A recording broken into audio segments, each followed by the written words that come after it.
כי סבב במים יתחוו בני ובני יובורג'וינס לא ישטפו חוב וסילך במוי אש לא יסיקו וליובו לא יסיבן תוך כי סבב במים יתחוו בני ובני יובורג'וינס לא ישטפו חוב וסילך במוי אש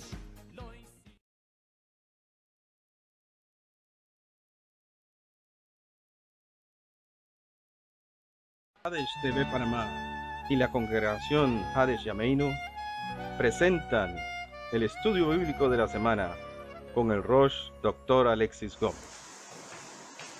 Shabbat Shalom, hermanos. Damos inicio a este estudio de la Parashá Vayetze del año 5779. Yo les decía en la invitación de hoy, en la mañana, que es un tema inédito porque nosotros no hemos hablado o nunca hemos hecho un estudio paralelo entre dos personajes de esta historia, ¿sí? Hemos hablado de Tsunam Jacob, es decir, de la escalera de Jacob. Hemos hablado de los ángeles, un tema muy bueno que vimos hace unos 3 años atrás acerca del pensamiento de los ángeles en el judaísmo.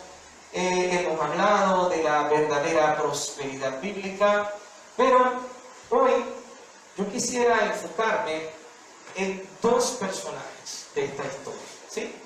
El texto de la Torá de hoy es Génesis 28, 10, 32, 2. El texto de los profetas, como fue leído esta mañana, el profeta Oseas 12, 13, 14, 9. El Salmo es el Salmo 3. Y pues, de Brita Tashá siempre pues hay cambios para los distintos años. Hoy leímos la versión de Mateo, capítulo 12. Sin embargo, pues, hoy quisiéramos hablar un poco de dos perspectivas de ser prósperos, ¿sí? Y estas dos perspectivas tienen que ver con dos personajes, Jacob y Labán el arameo. La semana pasada nosotros estudiamos todo, la porción de las generaciones, el nacimiento pues de Jacob y de Esaú, de Jacob y Esaú, hijos gemelos nacidos de Yitzhak y de Rivka, Isaac y Rebeca. Sin embargo, hermanos, vimos la semana pasada que pues Esaú termina siendo más materialista, teniendo una inclinación hacia lo material, y al no poder soportar esta tentación y esto que era natural en él, esa naturaleza que tenía, terminó vendiendo su primogenitura y la bendición, no solamente espiritual, sino también de bienes, a lo que sería su hermano Jacob. ¿Sí? Todo pues está en manos de Dios, había un propósito, y decíamos la semana pasada que cuando Dios hablaba acerca de que el mayor servirá al menor, no necesariamente implicaba que los bienes y la primogenitura iban a ser de Jacob en ese momento, sino que estaba en el libre albedrío de Esaú si él realmente lo haría o no, porque el mayor servir al menor, simplemente lo que Dios estaba diciendo en ese pasaje era para que el primogénito sea próspero, tiene que sentarse y tiene que aprender del menor, es decir, de las cualidades que tenía Jacob. Sin embargo, hermanos, la historia continúa hoy. Y hoy Jacob tiene que huir.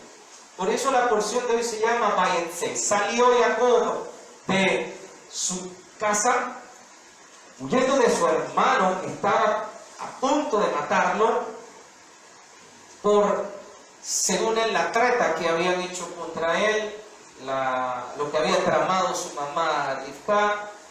Y Jacob tiene que salir, y es aquí donde empieza toda una historia, todo un exilio de Jacob, porque Jacob deja su casa, y se va a un exilio en Padán Aram y pues va a la casa de su tío Labán. ¿Sí? Los temas de esta parashá son los siguientes, como siempre hacemos el resumen: el sueño de la Sulam Jacob, de la escalera de Jacob. Jacob se encuentra con Rachel en el pozo, ¿sí? El mismo pozo, hermano, que Yeshua habló con la samaritana, la mujer de Shomrón, ¿sí? Es ese mismo, ¿ok? La trampa que le hizo Labán, el arameo, cuando les cambió la esposa, porque aquí hay que aclarar algo, hermanos. Rivka tenía 2 hijos gemelos, ¿no? Era Jacob, Jacob y Esaú. Pero Labán también tenía 2 hijas gemelas, ¿ok? Rachel y Lea eran gemelas también, ¿sí? Sin embargo, hermanos, pues Jacob trabaja en casa de su tío 7 años por el amor de Rachel. Sin embargo, su tío hace una treta, y hay una razón, y vamos a verla ahora cuál era la razón de la treta, y le cambia a la esposa. Luego, ya teniendo a Lea, ¿qué sucede? Que Jacob tiene que trabajar otros 7 años más, y luego que ya tiene a su amada Raquel, aún así tiene que trabajar otros años más adicionales, y llega un momento en el cual Jacob ya entra en una crisis y dice: ya no puedo soportar más las mentiras de Labán. Entonces, hermanos, ya teniendo sus hijos, Jacob entonces espera separarse de Labán. Labán aún así hace otras tretas más y le dice de los ganados, ¿se acuerdan? El que salga de tal color, que tal con las líneas, si son tuyos, no son tuyos. Jacob usa muy bien de su inteligencia a la hora de aparear a las crías, y al final, hermanos, Jacob sale vencedor.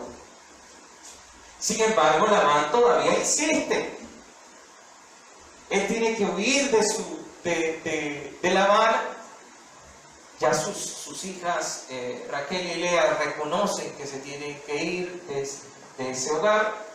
Se van y él los va y los persigue con la excusa de que alguien se había llevado sus ídolos, con la excusa de por qué te llevaste a mis hijas, por qué te llevaste a mis hijos, o sea, a sus nietos. Y al final de la historia, pues, si nosotros no leemos entre líneas, pareciera ser como que Labán cree en Dios. Inclusive hasta en la primera y única vez que Labán en la Torah menciona el nombre de Hashem.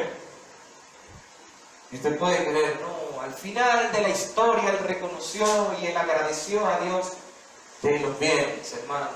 Cuidado, conozcan bien a Labán. Ahora vamos a hablar de la biografía no autorizada de Labán, así que vamos a ver un poco de él. ¿Quién es él?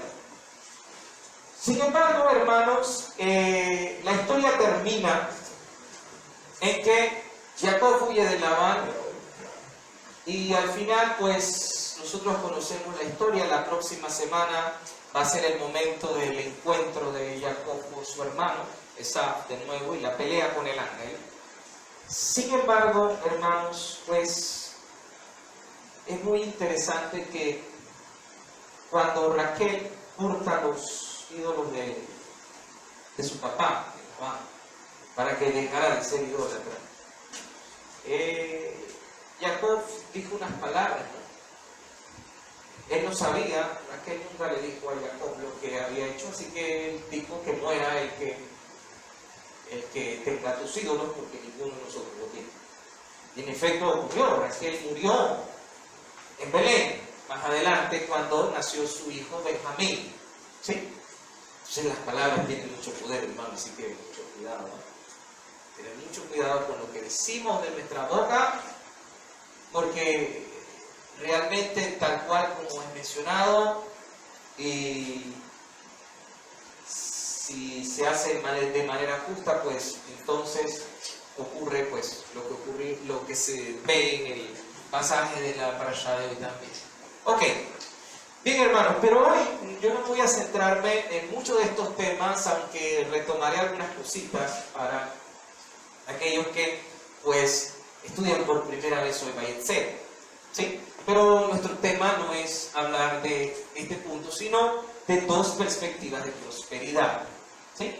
Hay algo que me preocupa muchísimo en estos últimos años, y es que a partir del siglo pasado, después de la Segunda Guerra Mundial, hermanos, y después de los llamados avivamientos dentro de las congregaciones, vamos a decirlo así, una inclinación hacia el materialismo se viene dando en la sociedad, pero que también logró entrar en la iglesia. Y el evangelio del reino que era predicado, sea parcialmente, sea de manera indirecta o a través de esfuerzos, viene a ser ahogado por una teología que se ha esparcido en grandes iglesias, en mega iglesias, y que ha cobrado fuerza en un mundo materialista como lo es la teología de la prosperidad.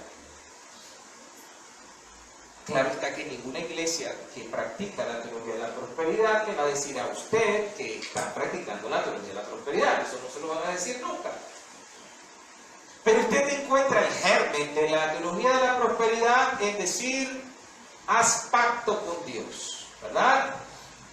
Da todo lo que tienes, porque el Señor te va a bendecir. Y sacamos el texto de Malaquías, porque abriré las ventanas de los cielos. Y todo parece tan bíblico, hermanos, que la gente empieza a entrar en este pensamiento. Y llega un momento, hermanos, en el cual la persona ya empieza a pensar, para yo ser bendecido, tengo que tener bienes materiales. E inclusive hay ministros que han hablado de que Jesús no era pobre, Jesús era rico, y se han ido a tal punto, hermanos, de torcer la escritura, y es muy triste, porque el pueblo, la gente permanece pobre, y son los líderes los que permanecen ricos.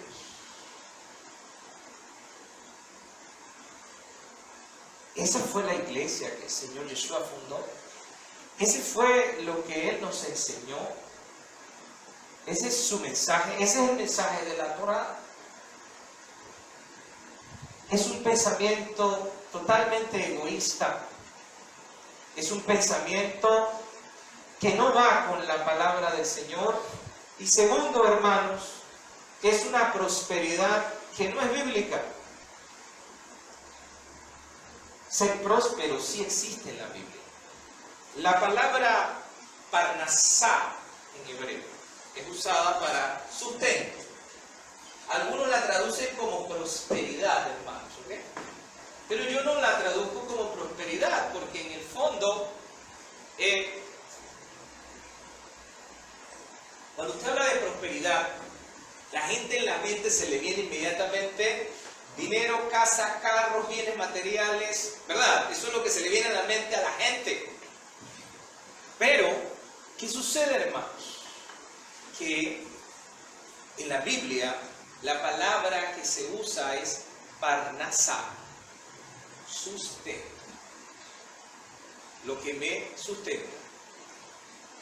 Algo sí, sí. Algo sí, sí, sí. Entonces, hermanos, ¿qué es lo que debemos entonces ver en ese sentido.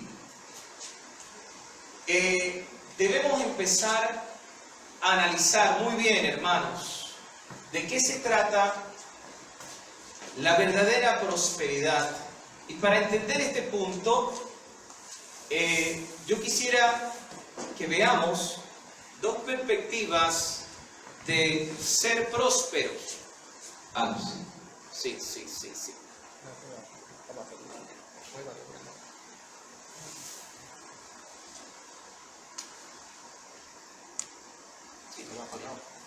La batería está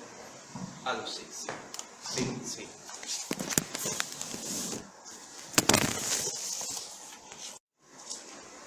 Entonces tenemos estas dos perspectivas de ser prósperos. Una es la visión de Jacob, ¿sí? La visión de aquel que es sobrino y yerno a la vez. Y está la visión de Labán, que es el tío y suegro de Jacob. Pero antes de nosotros ver estas visiones de prosperidad por separado, yo quisiera que analizáramos un texto del Pirkei Avot, ¿sí? 4.1. Yo lo he mencionado aquí, pero para que ustedes tengan la cita. ¿Quién es Ashir? ¿Ok? Ashir es hombre rico. ¿Quién es una persona rica en la Biblia, en el judaísmo, en el pensamiento judío? Una persona rica es aquella que se regocija en su porción. Es aquella que es feliz, me lo voy a poner así bien resumido, es aquella que es feliz con lo que tiene. Esa es una persona rica. Y es muy interesante, hermanos, esa definición, porque esa definición va unida a la palabra parnasá, que es sustento. Porque sustento es lo necesario. No es ni más ni menos. Es lo necesario. Pastor, pero hay gente rica. Hay gente que tiene dinero. Hay gente que tiene millones en el banco. Sí, pero es que usted está viendo las cosas desde otra perspectiva. Por definición, ser rico es aquel que se regocija en su porción, que es feliz con lo que tiene y que eso que está allí es lo necesario. Ay, pero ellos tienen para gastar más. No, ellos no tienen para gastar más. Él tiene lo mismo que usted, solo que él tiene una responsabilidad mayor que usted. El fin de que ellos tengan ese dinero, si lo vemos desde el punto de vista bíblico, el fin de que lo tengan es para que ellos cumplan y ayuden a otros. O sea que ellos tienen lo necesario para ayudar también a otros con lo que tienen. Sin embargo, la mente del ser humano es egoísta. Entonces, entre más tengo, más quiero para mí.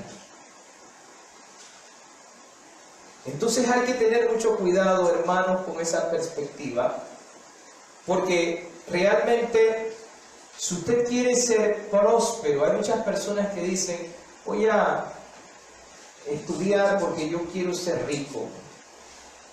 Pero ¿cuál es el objetivo de ser rico? Es la pregunta. El problema no es tener o no tener dinero. El propio Yeshua dijo muy claramente que uno no puede servir a dos señores, ¿no? Porque va a amar a uno y odiar al otro. Un hombre no puede servir a Dios y a las riquezas. ¿Sí? Y es muy interesante que hoy la parashá habla de una escalera, Sulam. Las letras de la palabra Sulam forman también en gematría, es decir, en las letras tienen valores de números, ¿ok? Con la misma cantidad de letras de la palabra Sulam, usted escribe la palabra Mamón, que significa dinero, riqueza. Las riquezas pueden hacer que una persona pueda alcanzar a Dios si hace obras y ayuda a los demás, pero también puede ser, si esa persona es egoísta, puede hacer que baje la escalera y descienda hasta lo más bajo y lo más ínfimo, convirtiéndose en una persona egoísta, vanidosa, que no le preocupa los demás. Entonces, hermanos, yo necesito que para nosotros quede claro el concepto de Ashir, para lo que vamos a ver. Y una vez que usted entienda este concepto, pueda usted analizar su vida. Porque muchos quizás se han hecho la pregunta, bueno, o yo quiero tener más, o ¿por qué yo no soy rico? ¿Por qué no me funcionan las cosas? En fin, hay que hacer una pausa y decir, ¿qué es lo que está sucediendo? ¿Cuál es el plan de Dios? Y si Dios está en mi plan, o si no lo está. Porque hay que tener mucho cuidado, porque a veces pensamos que los bienes materiales, y ese es el problema de la teología de la prosperidad, los bienes materiales ocupan ese lugar y entonces, aunque usted no lo crea, desplazamos a Dios de la historia. Eso está en la Torah, en el canto último que nos dejó Moshe. En Hazilu dice, se engordó Jesurún y después le dio coces a Dios. Una vez que ya tiene lo que quiere, me olvido de Dios. Porque primeramente oraba para tener las cosas, pero cuando ya las tengo, entonces ya Dios no me interesa. Son dos perspectivas que hay que ver. Si yo tengo, como dicen los rabinos, ojos, tengo dientes, tengo manos y tengo pies, yo debo ser feliz. Ese es ser rico. A veces la gente busca, y en el fondo, hermanos, no es la verdadera riqueza. Vamos a buscar en nuestra Biblia Génesis 28. Vamos a hablar la primera perspectiva de prosperidad de Jacob. ¿Ok? Génesis 28. A partir del versículo 13 al 15 dice: He aquí Adonai estaba en lo alto de la escalera, ¿sí? Y le dijo: Yo soy Adonai, el Dios de Abraham tu padre y el Dios de Isaac. La tierra en la que estás acostado te la daré a ti y a tu descendencia.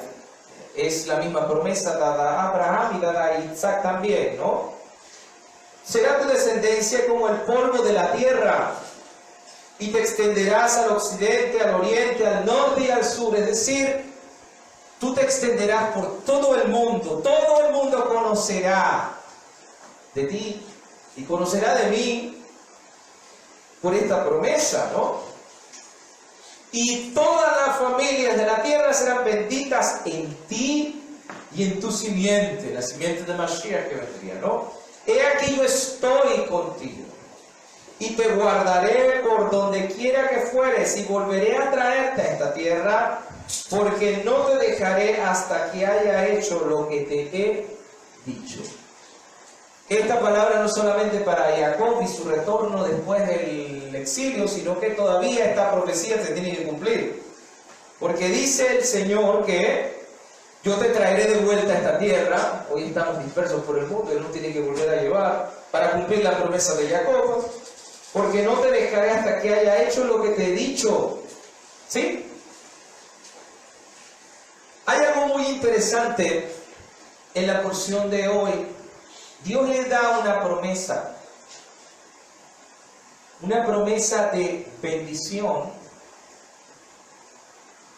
que no es, hermanos, aquí no hay mención de nada material. Simplemente Dios le dice: esta tierra es tuya, No le dijo, te voy a dar ganado. Mire, aquí no dice nada, te voy a dar ganado, no sé cuántas casas. No le dice nada de eso. Le dice, te voy a bendecir, voy a bendecir a tu descendencia. Es más, la bendición radica, mire usted, la bendición radica en que tú vas a ser bendición para toda la familia de la tierra. Esa es la gran bendición. Debes estar contento solo con esa. Y Jacob entendió muy bien el pasaje. Jacob entendió muy bien la promesa de Dios, porque termina diciendo en su plegaria, en Génesis 28-22, fíjense muy bien, hermanos, lo que dice realmente el texto, ¿ok? Versículo 20, porque aquí, bueno, ahí cambia el número en la Biblia, ¿sí? Dice lo siguiente: e hizo Jacob un voto diciendo, si fuere Dios conmigo y me guardare en este viaje que voy, y me diere pan para comer y vestido para vestir, y si volviere en paz a casa de mi padre, Adonai será mi Dios.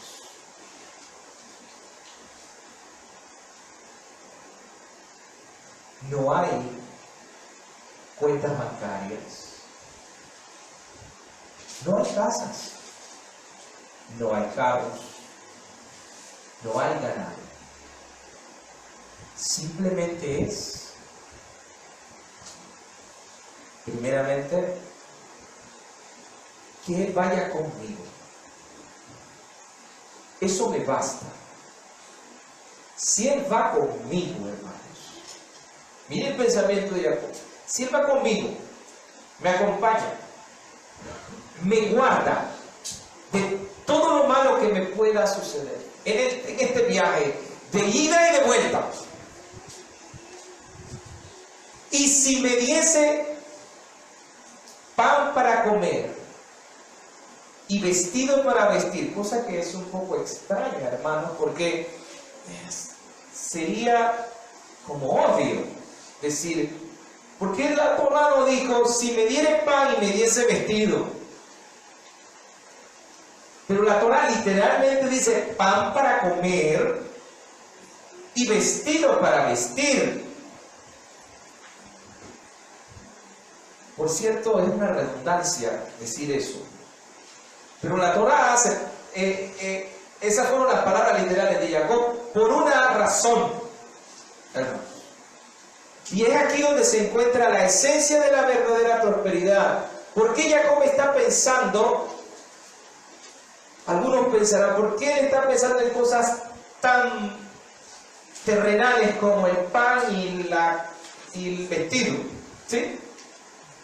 Después de haber visto esa escalera y lo que era esa visión de la Sulam Jacob, ¿por qué se siente Jacob la necesidad de explicar la función del pan si todos la sabemos? Y la función de la ropa. Dios ya sabía que el pan es para comer y la ropa es para vestir. Entonces los rabinos empiezan a hacerse la pregunta, ¿qué quiere decir con esto, Jacob? ¿Sí? Pan para comer, ropa para vestir. Vamos a hablar de eso. Jacob pide por pan para comer y ropa para vestir porque hay una razón en esta historia. Él está afirmando, hermanos, cuál es la verdadera intención del corazón. Cuál es la kavaná, la intención correcta. ¿Para qué lo quiero? ¿Para qué yo quiero el pan? ¿Y para qué yo quiero la ropa? Yo no quiero el pan para poner una panadería y sacarle lujo al pan. Tampoco quiero la ropa para poner una boutique. Lo que necesito únicamente, dice Jacob, es pan para comer y ropa para vestir. Pero antes de pedir esas dos cosas, Jacob dice, necesito que vayas conmigo, porque de nada me sirve que me des pan para comer y ropa para vestir si tú no vas conmigo? Porque si tú no vas conmigo y me proteges en este viaje, hermano, y este es el punto, ¿qué va a pasar? El pan que me diste para comer me lo pueden robar. Y la ropa que me diste para vestir también me la pueden robar. Entonces yo necesito primero que vayas conmigo. Y luego que me des lo básico para vivir en este mundo, porque todos necesitamos de ropa y de comida en este mundo. Entonces, pongo primero al Señor y luego las cosas materiales, pero lo material que voy a poner es lo necesario. ¿Quién es rico? Aquel que se regocija en su porción. Entonces, hermanos, Jacob simplemente quiere pan y solo pan, si es necesario para comer. Mientras puede comer lo suficiente. Esa es la definición de prosperidad en el judaísmo y en la Biblia. Parnasá es sustento, lo que es necesario, lo que es suficiente para continuar con vida, para servirle a Dios y alcanzar sus elevados objetivos espirituales, estar satisfecho. Jacob no busca el último grito de la moda con trajes de marca como muchos piensan. Que voy a la tienda a comprar un ganchito o un cocodrilo, que el suéter cuesta 5, pero el cocodrilo y el ganchito cuestan 45. Usted termina pagando $50 por un suéter que realmente vale 5, pero que el ganchito, que es chiquitito, y el cocodrilo, ni se diga, es lo que vale 45.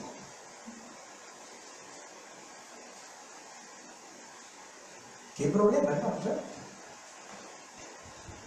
El ser humano vive de apariencias.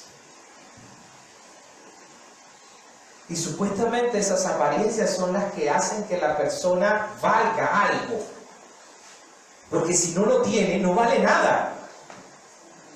Miren el pensamiento totalmente contrario a lo que es bíblico. Jacob solo quiere algunas prendas para vestir, para poder funcionar en este mundo. Entonces, pan para comer y ropa para vestir no es con lujo. Es lo necesario.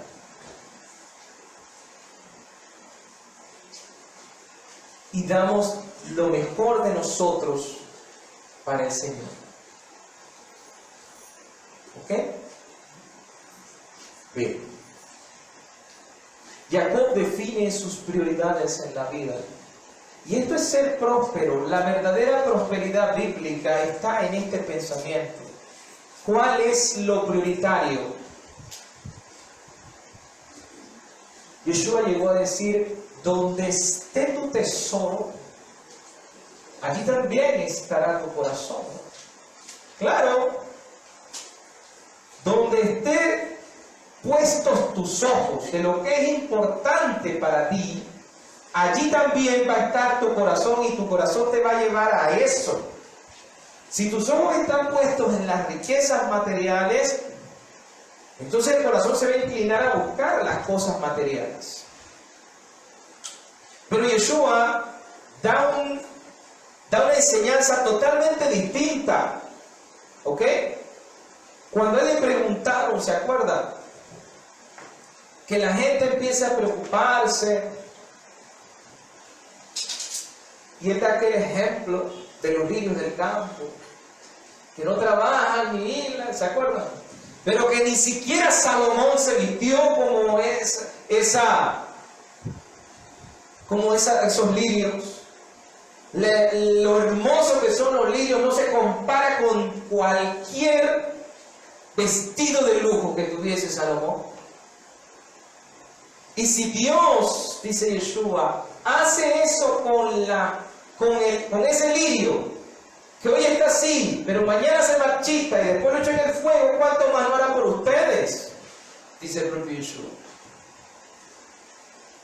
Por eso él dice, busquen primeramente el reino de Dios y su justicia, y todo lo demás les será añadido.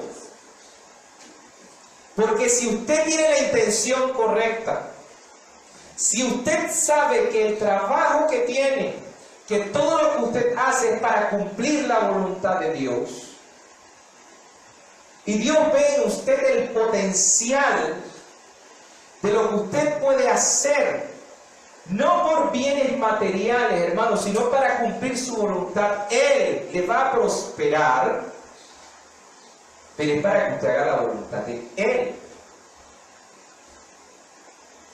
La gente lo verá a usted como rico, porque así ve el mundo. Él tiene plata. Pero en el fondo no es que él tiene plata, es que esa persona puede estar buscando el reino, y digo que puede porque hay también ricos que ni siquiera se dedican a esta parte, ¿no? Pero ellos ya tienen su premio. Estamos hablando de los que sí siguen la voluntad del Señor, ¿no? Entonces, hermanos, eso que está allí es para hacer la voluntad de Dios. Y ahí entonces todo el mundo pregunta por qué los judíos tienen plata, ¿no? Porque son dueños de almacenes.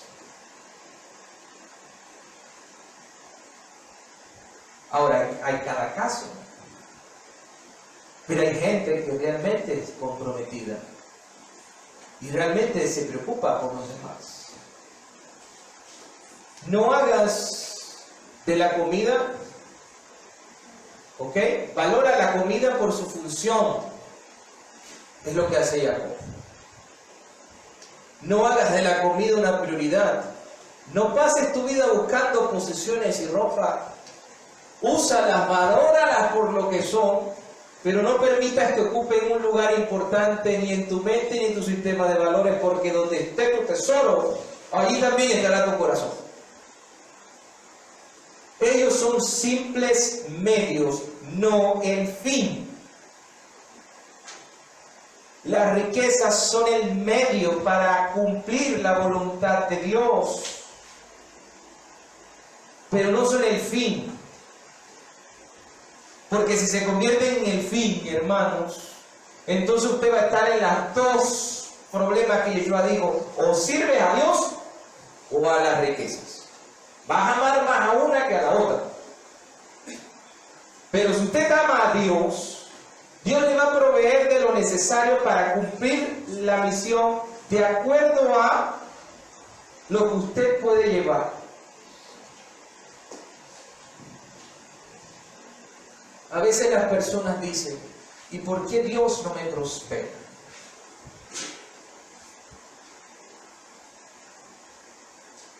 Yo he escuchado gente que dice: no, ese es el diablo cochino que tiene la culpa. Son los demonios, no me dejan prosperar. Es que el mal, siempre me están deseando mal. Hermano, haga un alto. Hay que ver qué está pasando. Dios no puede entregarme algo porque hay algo que puede que yo esté haciendo mal. Y es probable que si Dios me entrega riquezas y yo no sé administrarlas, puedo terminar apartándome de Él si yo no tengo la firme convicción. Abraham era el hombre más rico de su tiempo, pero cuando usted lee la Biblia pareciera como que no, que era un simple hombre que tenía una tierra en medio de un desierto. Y usted ve la simplicidad de Abraham de sentarse con su tienda abierta de los 4 lados para recibir a la gente, y él lavarle los pies, él hacerle comida. ¿Por qué? Porque Abraham tenía esta situación. Cuando Yeshua conversó con el joven rico, el problema está en el joven rico era el amor que tenía por la riqueza, el desprenderse. Cuando Yeshua le dijo, todo lo que tienes, véndelo, ¿verdad? Y dáselo a los pobres, entonces ven y sígueme. El problema en él, ¿cuál fue? Yo no puedo hacer eso. El apego de él. Podía estar haciendo todo lo demás, pero el problema está en él, era que el apego era tan grande. Entonces nosotros tenemos que ver lo que pasa en nuestra vida y analizarlo, hermanos. Porque hay que ver en dónde están puestos nuestros ojos. ¿Sí? Y a veces, hermanos, usted dirá, pero es que todos no somos iguales. Sí, todos no somos iguales. Por eso, hermanos, cuando se acuerdan la semana pasada dijimos que todos tenemos distintos tipos de naturalezas, ¿no? Y si yo no tengo, por ejemplo, si yo tengo una naturaleza de comprador compulsivo, ¿ok? Bueno, yo no la tengo. Esa parte sí no. Pero si yo tengo ese problema, dinero que me entreguen, dinero que me gasto. Entonces no puedo. Porque lo que haría es hacer las cosas de manera equivocada. Ahora también hice el otro extremo de guardar todo y no darle a nadie. Y de creer que guardo todo en este mundo y no ayudo a los demás, no me lo voy a llevar tampoco. Ese es el otro extremo. O sea, los extremos son un problema, hermanos. Pero no quiere decir que estemos perdidos por eso. Entonces empecemos a trabajar. Tenemos que trabajar por esto para irlo cambiando. Hay una historia en Yiddish, ¿sí? Que es un poquito de los Ashkenazi, es un poco de mezcla con alemán y hebreo. La historia dice que la historia se llama La Naranja. ¿Sí? La naranja fue un regalo de Purim en Rusia, hacia el siglo XIX. La naranja no se encontraba en Rusia. Y de repente alguien llevó una naranja a Rusia. Y la trajeron para la fiesta de Purim. Recuerden que la fiesta de Purim es regalos, ¿no? ¿Ok? El primer día, ¿usted sabe qué hicieron las personas con la naranja el primer día de Purim? Dice que todas las personas vinieron a la plaza a ver la naranja. Solo a verla. Y se quedaron felices solo con ver la naranja. Al segundo día, hermanos, vinieron a oler la naranja. Todos pasaron a oler la naranja. Usted dirá, ¿qué tonto, ¿ah? Una naranja. Y aquí que tenemos un montón. Pero, hermanos, era algo difícil encontrar una naranja en Rusia para aquella época, ¿ok? Tenía un aroma increíble. Al día siguiente, hermanos, pelaron la naranja. Se reunió toda la comunidad judía a pelar una naranja. ¿Ok? Pelaron la naranja guardando cada pedazo de la cáscara para hacer una mermelada de la naranja. ¿Ok?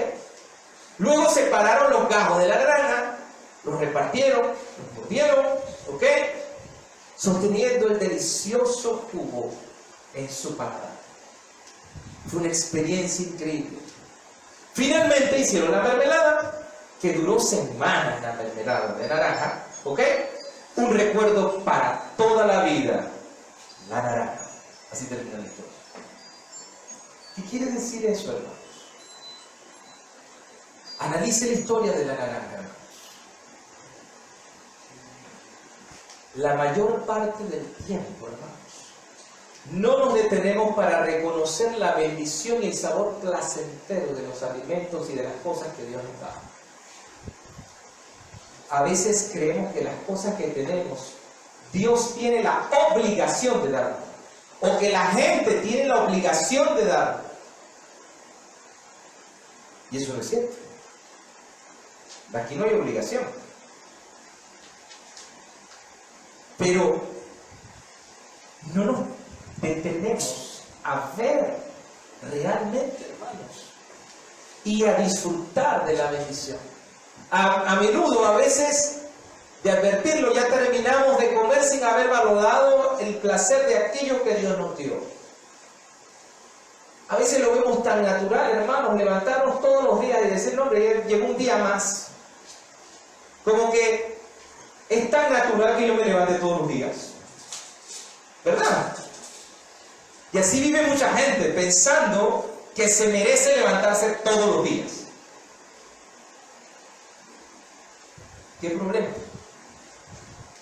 Detente, come, piensa, valora, agradécele a Dios por sus bendiciones, incluso las que consideramos pequeñas o simples.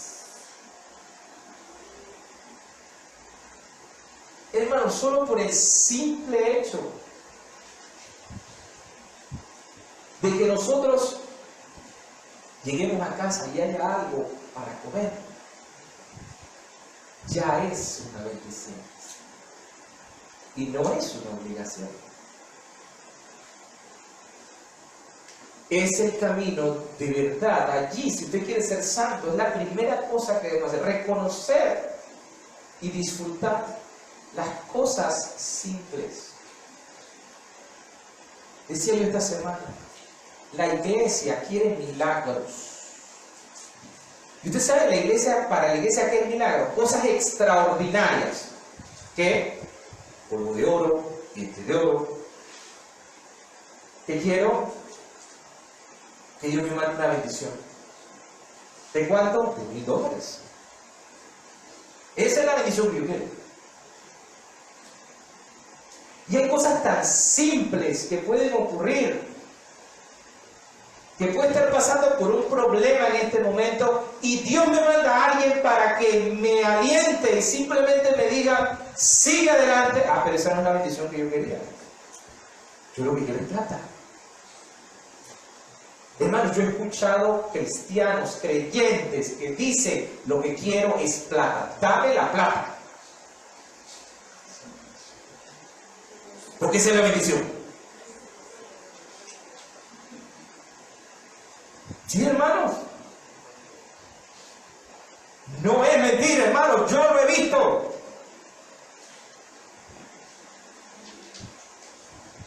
Creyendo que esa es la verdadera prosperidad. Las cosas pequeñas pasan desapercibidas. Y si usted piensa de esa manera, entonces tiene el pensamiento de prosperidad de Labán, el arameo. Vamos a hablar de Labán. Vamos a conocer la biografía no autorizada de este señor. Primeramente, hermanos, hay que recordarle que Labán es el padre de Beor. Es el abuelo de Bilam, de Balaam. Ya saben por dónde viene la cosa. El hombre era un idólatra y Balaam, que quiso maldecir a Israel después más adelante, ya que Labán no lo pudo hacer, su nieto quería hacerlo. ¿Sí? Es el ancestro de Cusham Reshataim, que está en Jueces 3:8, cuando Dios envía a Otoniel, ¿se acuerdan? Al juez Otoniel, para que los libre de esto, porque Israel quedó 8 años que tuvo que servirle a este rey. ¿Sí? Ok. El nombre Labán, hermanos, significa blanco literalmente, es decir, que brilla, pero no brilla por bondad, brilla con maldad. Ahora usted entiende por qué el apóstol Pablo en 2 de Corintios dice, porque Satanás muchas veces se disfraza de ángel de luz. Tiene que ver con esto. O sea que en realidad Labán brilla con maldad. Su apellido el arameo, viene de la raíz Ramá, que significa impostor. ¿Ya? Labán se le conoce como el maestro de los impostores. Labán, es el hermano de Rivka.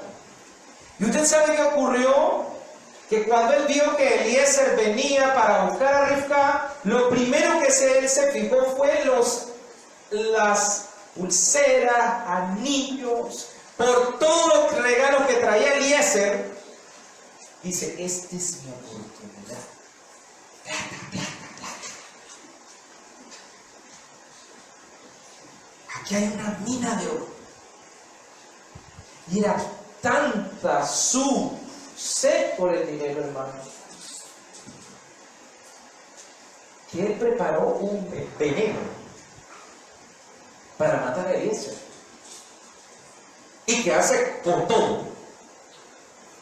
Pero le salió mal la trata, porque el ángel Gabriel cambió, en el Midrash cuenta la historia que cambió los vasos, y cuando fueron a dar el brindis, cuando fueron a dar el brindis, ¿qué sucede? El vaso se lo tomó el papá, Betuel.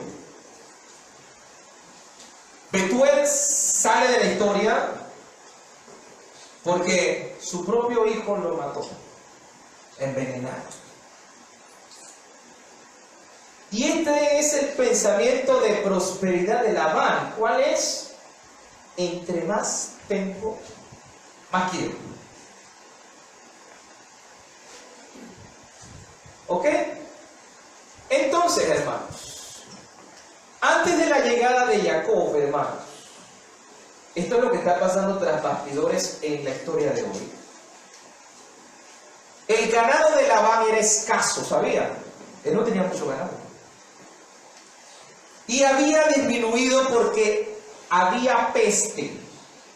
Claro, hermano, si yo soy un impostor, que lo que quiero es plata y que mi pensamiento está en ver qué es lo que hago únicamente para bienes materiales, no prospera nada. No va a prosperar nunca. Pero ¿qué pasa, hermanos? Cuando llega Jacob, llega un justo, entonces las cosas prosperan por el justo que está allí. Y este señor, Labán, se dio cuenta de eso. ¿Ok? Cuando Jacob completó sus 7 años y vio y empezó a ver Labán, oye, ya no tengo 10, ya tengo 20. Oye, ya no ha venido más la peste, no se están muriendo mis animales. Desde que llegó Jacob, las cosas están mejorando. Oye, pero ya se están acabando los 7 años. Ahora mismo se me va. Ahora mismo se va con la esposa. Y de nuevo va a venir la peste cuando de mí. No. Voy a hacer algo. Voy a tener los 7 años más. ¿Qué voy a hacer? Voy a cambiar de esposa. Y así se quedan 14 años. Y sigue creciendo mi ganado. ¿Ven la idea? Entonces, hermanos, reunió a sus compatriotas, les consultó cómo lo puedo retener. Entonces ellos le dijeron, ¿verdad? ¿Ok? Nosotros sabemos que hay escasez de agua, pero cuando llegó Jacob ya no ha habido más nada, tenemos agua en el pozo, en fin, reténlo. Y es allí, hermanos, donde le aconsejan que sustituya a Lea por Raquel. Y eso fue lo que hizo. Las dos eran idénticas. Solo que Lea tenía los ojos suaves, es decir, que lloraba todo el día porque ella decía, me van a casar con Esaú. Entonces, Raquel, al ver a su hermana que sufría, le dio la contraseña a él porque tenían Jacob y Raquel tenían, para identificar, tenían 3 palabras específicas, que eran 3 mandamientos específicos y de la Torá, y ella sabía cuáles eran, pero Lea no. Pero vino entonces Raquel y se lo dijo a Lea para su hermana, y en fin, el hombre tuvo que trabajar otros 7 años más. Labán hizo prometer a sus compatriotas que no divulgarían ese plan. Tomó la precaución de apagar la luz en el banquete, es decir, apagó no estas luces, ¿no? ¿Ok? Para que Jacob no viera de inmediato que era Lea. Jacob le preguntó la razón de esto y Labán respondió: no, esta es costumbre de aquí del pueblo. Tú hazlo. Y al final, la mañana siguiente, ¿qué pasó? Se dio cuenta que era Lea. ¿Sí? Ok. Sin embargo, hermanos, ¿se acuerdan cuando nosotros leemos la Agadá, la historia de Pascua?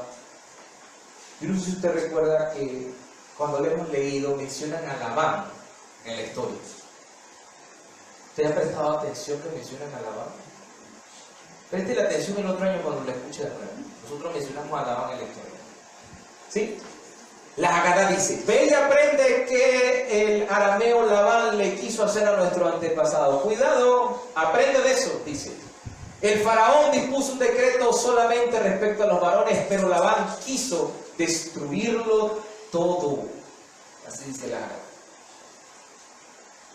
¿Qué tiene que ver Labán con el faraón? Ambos tienen el mismo pensamiento de prosperidad, ¿ok? Por cierto, faraón, para significa casa grande, es tener riquezas. La conducta de Labán, dicen los rabinos, es el paradigma, la forma de ver el antisemitismo a través de todos los tiempos. ¿Ok?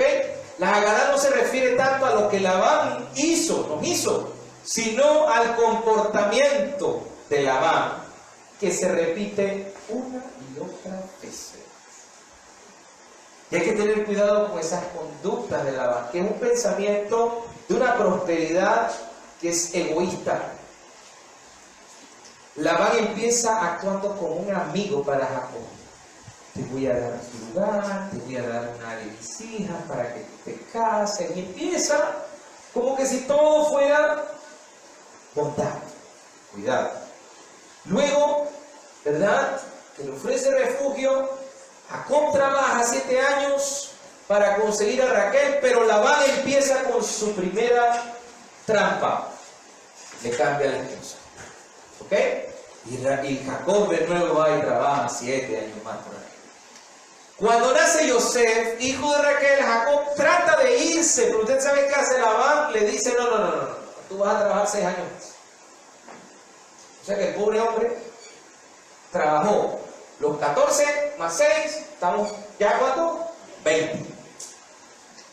Hermano, con toda esa cantidad de tiempo que y como dice el texto, hermanos, trabajar sin paga. Y usted dirá: pero entonces sin paga, ¿y cómo hacían para sustentarse? No, él le daba la comida, le daba las cosas, pero no tenía nada para sí.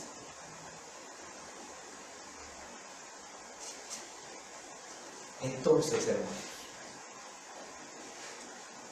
los hijos de Labán después lo acusan cuando Jacob empieza a tratar de separarse y que salgan el ganado de él y el ganado de Labán, ¿no?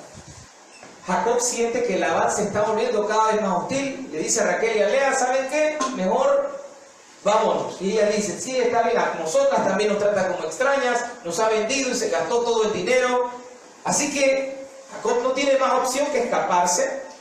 Entonces Labán trata de perseguirlo y a no ser por la advertencia de Dios en un sueño. ¿Se acuerdan que le dijo: no te metas con Jacob? ¿Ok? Casi no hay duda que él hubiese forzado a regresar, así como el faraón quería hacer con el pueblo de Israel después que le dio permiso para salir. ¿Qué hizo? Lo quería traer de vuelta, ¿no? Bien, Labán trata a Jacob como de su propiedad, como su esclavo. Para Labán, Jacob no es una persona. Labán le dio a Jacob a sus hijas en matrimonio, pero aún sigue reclamando y diciendo que ellas y sus hijos le pertenecen. Él había hecho con Jacob un convenio con respecto a los animales. Sin embargo, termina diciendo en su conversación, esos rebaños son míos. O sea que el hombre no cumple con los pactos. Es un mentiroso.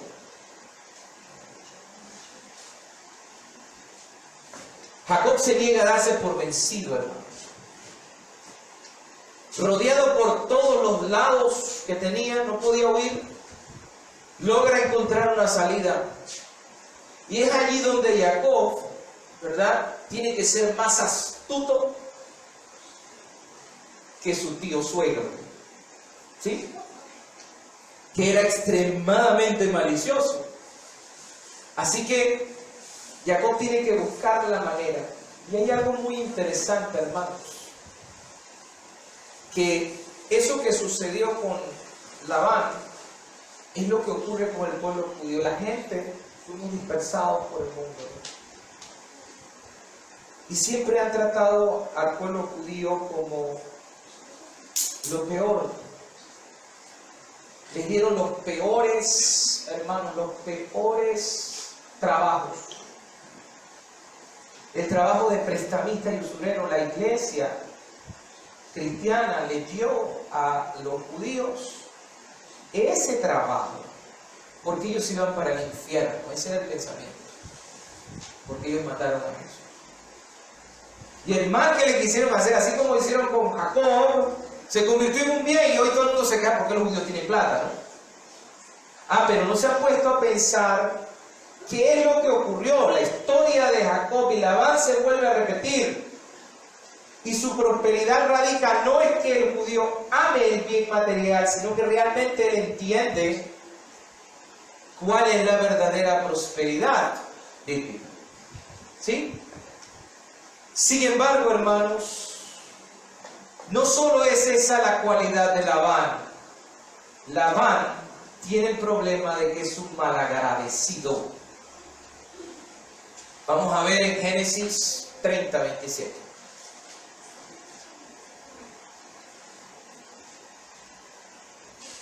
Miren lo que dice. Y esto va a cambiar su perspectiva de las cosas. Y Labán le respondió. ¿Se acuerdan cuando iban a hacer que está reclamando, le iban a hacer el pacto? Dice, Labán le responde a Jacob: halle yo ahora gracia en tus ojos, y quédate conmigo. Hipócrita. ¿Okay?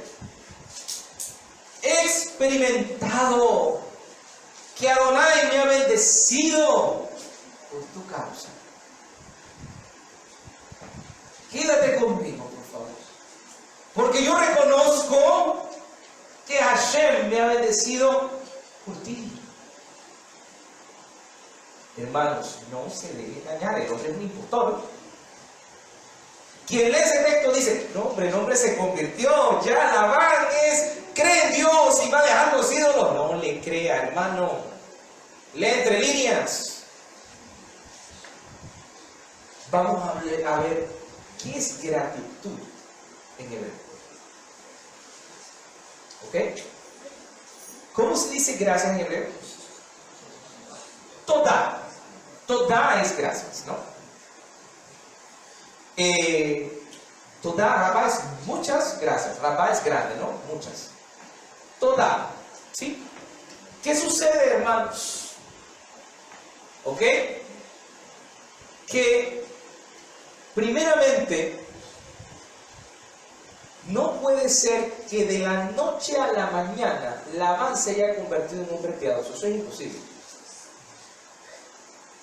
Así que eso no puede ocurrir. Eso de que vino y se transformó, eso no es así, hermano.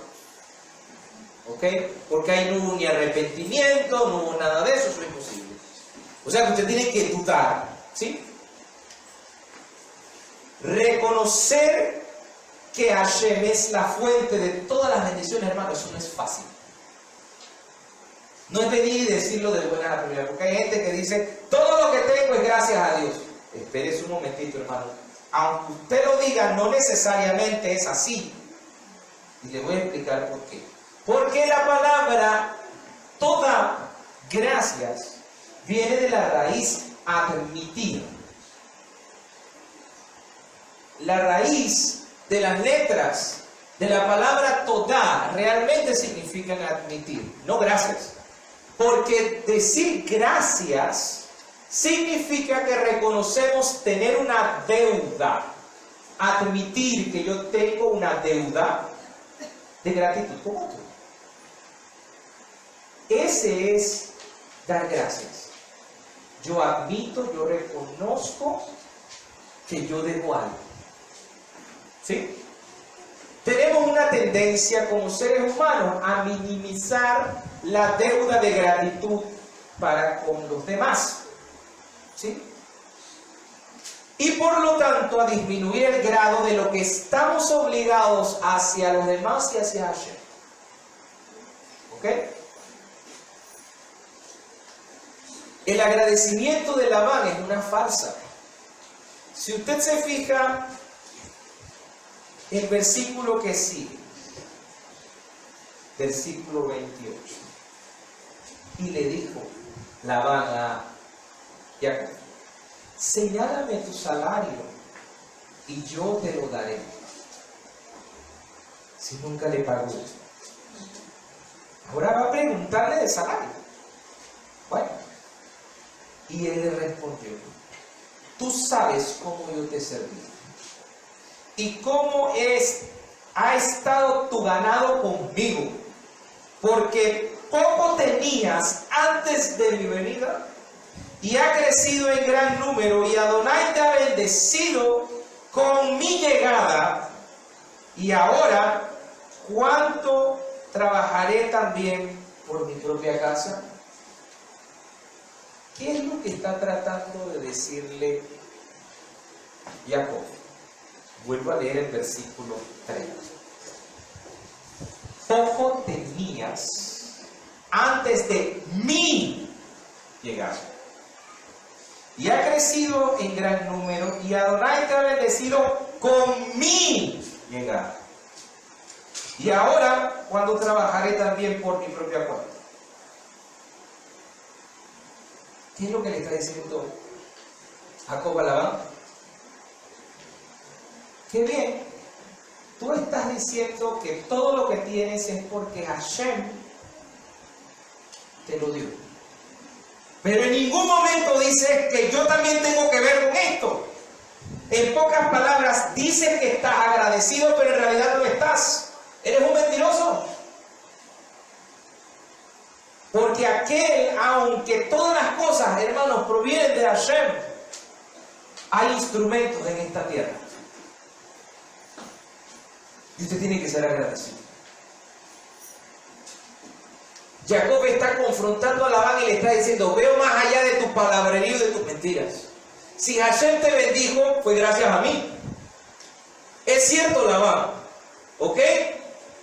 Pero Hashem no es el único que debe agradecerle.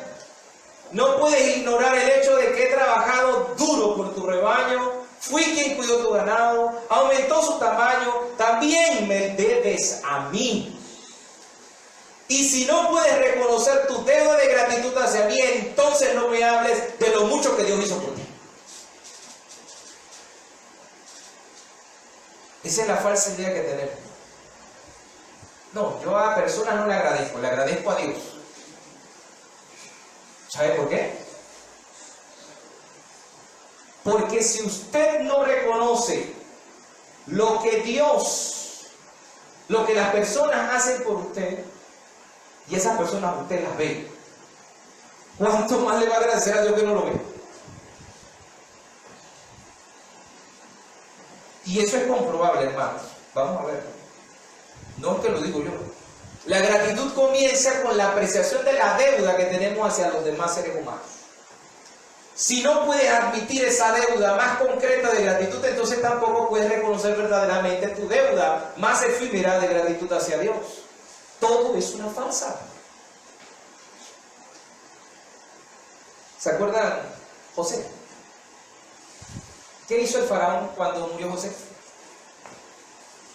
Se olvidó de lo que hizo José, ¿verdad? Dice, se levantó un faraón que no conoció a José, no es que no lo conoció, sino que es que no reconoció lo bueno que hizo José por ellos. Hoy Paró no reconoce a José, dice el Midrash. Mañana dirá, no reconozco a Hashem. Y eso fue lo que ocurrió. Todo empezó por no reconocer. Miren, el faraón sabía que Dios les había librado de los 7 años de hambruna, ¿se acuerdan? Pero en el momento en que él empezó a negar que José los había ayudado, el paso para negar que Dios tiene el control de todo y nos ayuda y ser gratos a Dios, es delgado esa línea. Si usted no reconoce a las personas, va a terminar no reconociendo a Dios. Es mucho más fácil ser realista con otro ser humano que con Hashem, porque Hashem no puede ser percibido a nivel sensorial. Entonces, si realmente quieres apreciar todo lo que Dios hace por ti, primero debes apreciar todo lo que las personas han hecho por ti. Somos más concretos, sus acciones son más reales y mucho más tangibles. Entonces, ¿por qué creen que el hombre cuando... ¿Se acuerdan del esposo que Yeshua corrió? Yeshua lo cura y ¿qué le dice al leproso? No le cuentes a nadie. ¿Y qué empezó a hacer el leproso? Empezó a gritar y a decir y a glorificar a Dios y a decir gracias. Jesús lo regañó. Jesús le dijo, no lo hagas, cállate. No.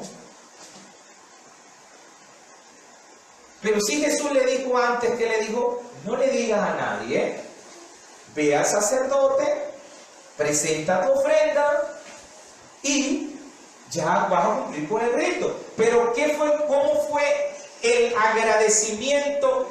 Ese sí fue un agradecimiento genuino a Dios. Porque el hombre empezó a decir a viva voz, Él me curó. Dios ha tenido misericordia de mí a través de este justo. Y Jesús no lo detuvo. Porque su gratificación fue pública. Porque esa gratificación pública hacia Yeshua es el símbolo de expresar la gratitud a Dios. Nosotros no debemos esperar recibir ninguna gratitud. Porque tenemos una obligación y tenemos una misión que cumplir.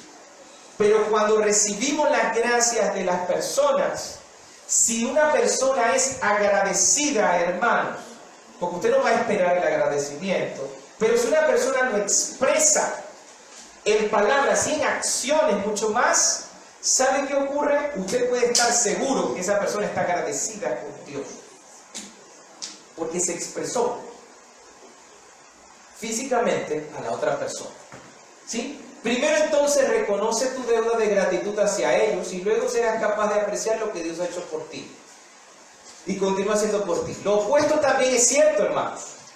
Si no puedes admitir que fuiste ayudado por un ser humano, con seguridad te resultará difícil admitir que fuiste ayudado por Hashem. ¿Ok? El comportamiento de Moisés fue opuesto al del faraón, opuesto al de Labán. ¿Se acuerdan con las plagas? ¿Qué fue lo que ocurrió? Cuando Moisés le tocó hacer la plaga, traer la plaga de sangre del Nilo y de las ranas, las dos las tenía que golpear al Nilo. ¿Qué es lo que dice la Torá que sucedió? Dile a tu hermano Aarón. Y Aarón golpeó las aguas. ¿Sabe por qué? Porque hay que ser gratos con aquellos que guardaron de nosotros. El Nilo fue el que mantuvo a Moisés para que se mantuviera vivo en la canasta. Y si eso siendo un río, hermano, algo que no tiene vida, y Moisés nos enseñó, a pesar de cualquier cosa, yo tengo que ser agradecido con el Nilo, no lo puedo golpear porque de todas maneras, independientemente, me ayudó. Entonces entonces le toca a Aarón hacerlo. No puedo yo.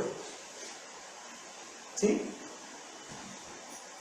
Esos detallitos, me parecen tan simples, traen grandes enseñanzas para nosotros, hermanos.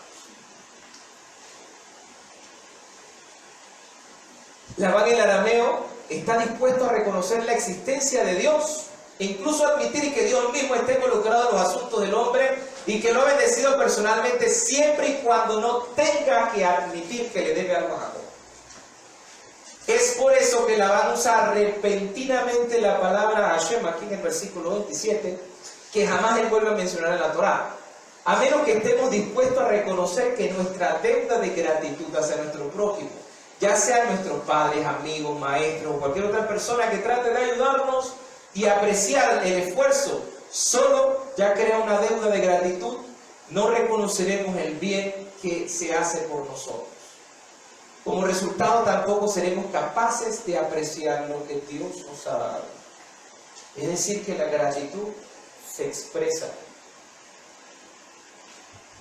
Al final, puede que incluso digamos, no conozco a Hashem, lo hice todo yo, y ese es el punto final.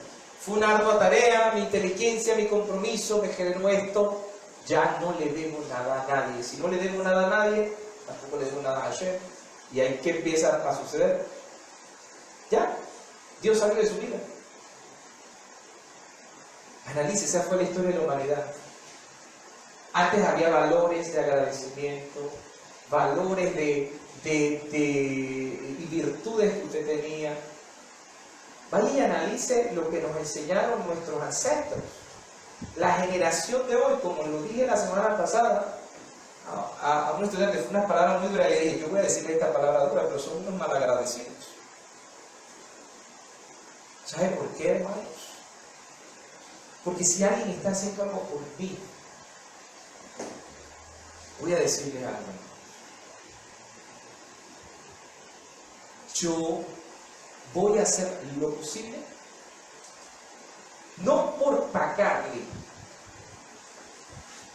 sino por demostrar cuánto aprecio tengo por lo que ha hecho. Porque no se trata de cobrar. Y como yo le decía a ellos, miren, jóvenes, yo he tratado de hablar con ustedes todo un año soportando altas y bajas, metiéndome en problemas para salvarlos en esto, en aquello, y de repente voy a explicar una clase y ustedes no me dejan explicar la clase. Ah, pero aquí viene alguien, les grita, les dice siéntense, les pongo uno. Ustedes son felices porque les gusta la mala vida, les gusta que estén bajo el régimen. Con esos profesores sí se portan bien, pero con aquellos que tratamos de hacer lo posible por ustedes, por ayudar a ustedes, con eso hacen lo que les da la gana, ¿verdad? Eso es ser malagradecidos.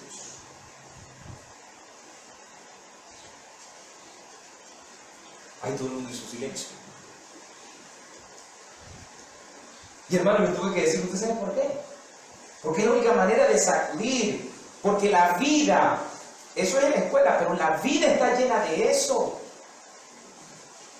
Yo tengo que reconocer lo que las personas hacen por mí. Y la deuda total, admitir lo que yo le debo a muchas personas. Y que el dinero del mundo no va a terminar de pagar lo que yo le debo a otras personas.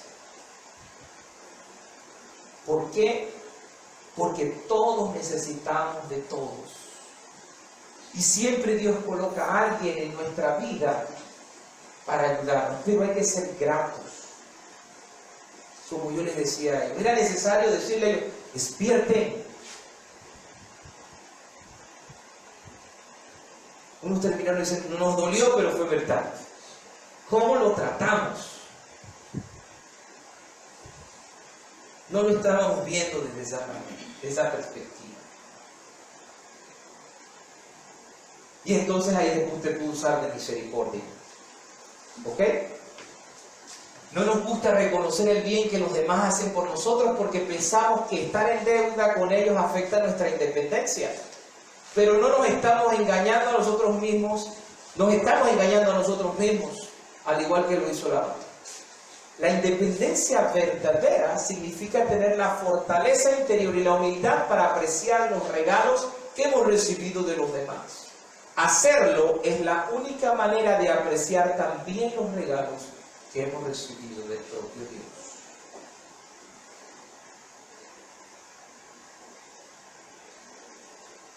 A veces las personas piensan que lo que hacemos en este mundo simplemente se queda en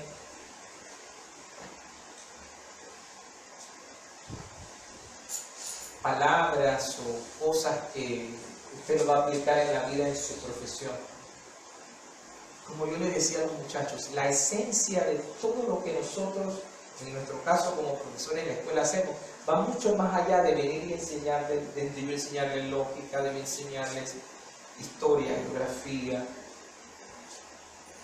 Todo lo que nosotros los profesores hacemos, hay un mensaje que está detrás, que es el más importante. Y son enseñanzas para toda la vida.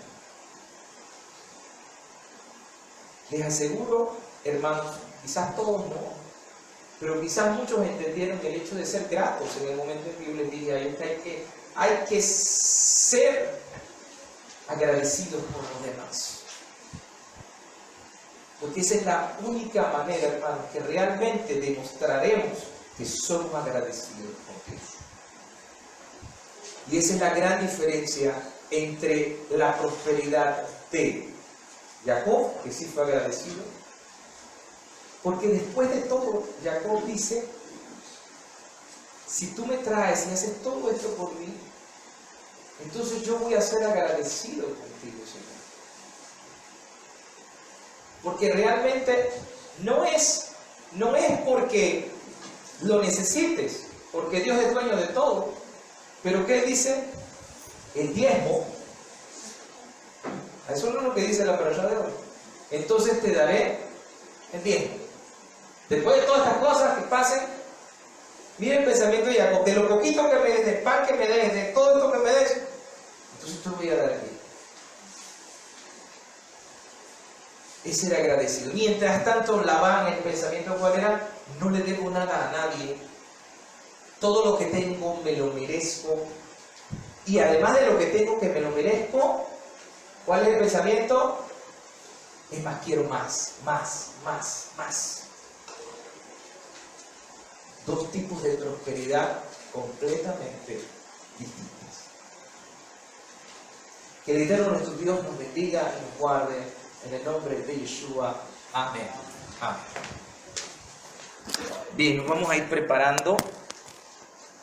El Ministerio Renueva Nuestros Días es un ministerio de instrucción bíblica sin fines de lucro, constituido para el apoyo de la iglesia local, promoviendo la enseñanza bíblica, la edificación del cuerpo del Mesías y auxiliando a la restauración de la iglesia con base en los principios bíblicos vividos y promulgados por Yeshua, Jesús y sus discípulos en el primer siglo. El Ministerio Renueva Nuestros Días está basado en las palabras del profeta Jeremías, cuando en el libro de Lamentaciones 5:21 dice: vuélvenos, oh Eterno, a ti y nos volveremos, renueva nuestros días como al principio.